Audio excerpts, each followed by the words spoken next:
Good morning, children. Welcome to the St. Michael's Academy, बेतियाज e-learning class of Hindi standard 3। जैसा कि हम सब जानते हैं कि जब सूरज उगता है तो सुबह होती है, धूप भी निकलता है। आज हम हिंदी पार्ट 1 धूप कविता, जिसके कवि विष्णुकांत पांडे हैं। इस कविता में कवि ने सुबह की खिली हुई प्यारी धूप से लेकर शाम में थक कर सो जाने वाली धूप के बारे में बताया है। तो चलिए शुरू करते हैं कविता धूप। सुबह सुबह जो आई धूप, शिखर शिखर मुस्काई धूप, बिखर बिखर कर छप्पर छत पर धरती पर छितराई धूप। इन पंक्तियों में कवि ने यह बताया है कि जब सूरज की किरणें हम सब पर पड़ती है तो सुबह होती है।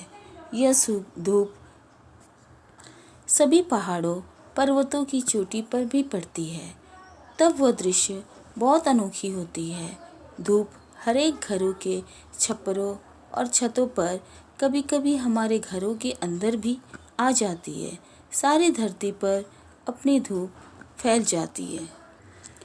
झाड़ी झुरमुट मैदानों में, खेत रेत में खलियानों में, डाली डाली पर रुक रुक कर थकी थकी सुस्ताई धूप।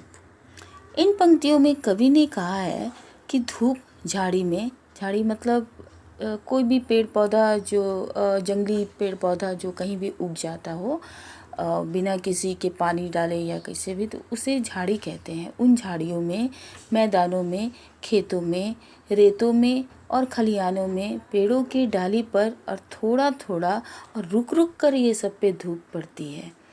जब दिन ढलते जाता है, धूप की रोशनी भी कम होती जाती है, क्योंकि तब उसके पश्चिम दिशा में डूबने का समय हो चुका होता है।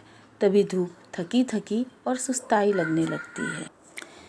नेक्स्ट पैराग्राफ में हम देखते हैं, फूल फूल में, कली कली में, धीरे धीरे गली गली में, जाने कब खिड़की पर उतरी, घर में घुसी लजाई धूप। इन पंक्तियों में कवि यह कहना चाहते हैं कि सूरज की किरणें फूल फूल में और हर कली में, हर गली में धूप धीरे धीरे घुस जाती है। कभी धूप खिड़की पर आ जाती है तो कभी दरवाजे पर पड़ती है और घरों में भी शर्मा कर ये धूप चली जाती है। नेक्स्ट पैराग्राफ, जाड़े में मन भाई धूप, गर्मी में गरमाई धूप, तपती रहती तन झुलसाती, बरखा में शरमाई धूप। कवि इन पंक्तियों में बता रहे हैं कि जब जाड़े के मौसम में हमें ठंड लगती है और हम धूप में चले जाते हैं तो धूप बहुत अच्छी लगती है, लेकिन गर्मी में जब हम धूप में निकलते हैं तो यही धूप शरीर को जला देने वाली जैसी लगती है।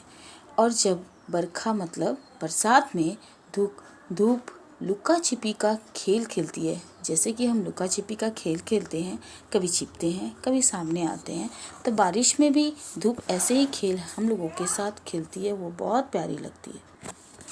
लास्ट पैराग्राफ में हम देखते हैं, सूरज निकला आई धूप, दिन भर राम दुहाई धूप, शाम हुई सो गई कहाँ जा, अलसाई अलसाई धूप। इन पंक्तियों में कवि ने कहा है कि जब सुबह सूरज निकलता है तो धूप भी हमारे ऊपर पड़ती है।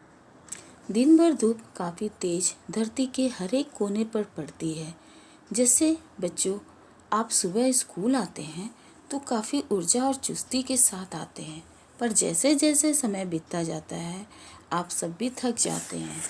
तो इसमें कवि ने ये धूप की तुलना आप ही लोगों से की है कि जब आप स्कूल जाते हैं और छुट्टी होने पर वापस घर आते हैं तो आप पूरी तरह थक चुके होते हैं।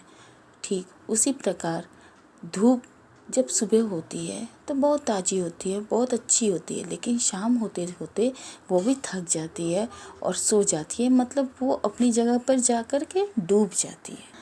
आइए अब नीचे दिए हुए शब्दार्थों को देखते हैं। कविता में ब्लू कलर से जो शब्द लिखे गए हैं वे कठिन शब्द हैं, उन्हीं का अर्थ यहाँ है। फर्स्ट है शिखर मतलब चोटी, चितराना मतलब बिखरना या फैलना, लजाना, शर्माना, बरखा, वर्षा और बारिश, अलसाना मतलब आलस करना। अब इसके नीचे लिखे मौखिक प्रश्नों को देखते हैं। फर्स्ट है, धूप कब आई थी? तो आप सबों ने इसमें पढ़ा कि धूप सुबह सुबह आई थी। इसमें दूसरा क्वेश्चन है, घर में घुसने पर धूप ने क्या किया? और इसमें लिखा हुआ है, घर में घुसने पर धूप लजा गई मतलब शर्मा कर छुप जाती है। और अब आगे के लिखित प्रश्नों को हम अगली क्लास में देखेंगे और आप सबका गृह कार्य होगा कि आप इस कविता की 8 पंक्तियाँ अच्छे से याद करके अपने माँ और पापा को सुनाएं। Thank you.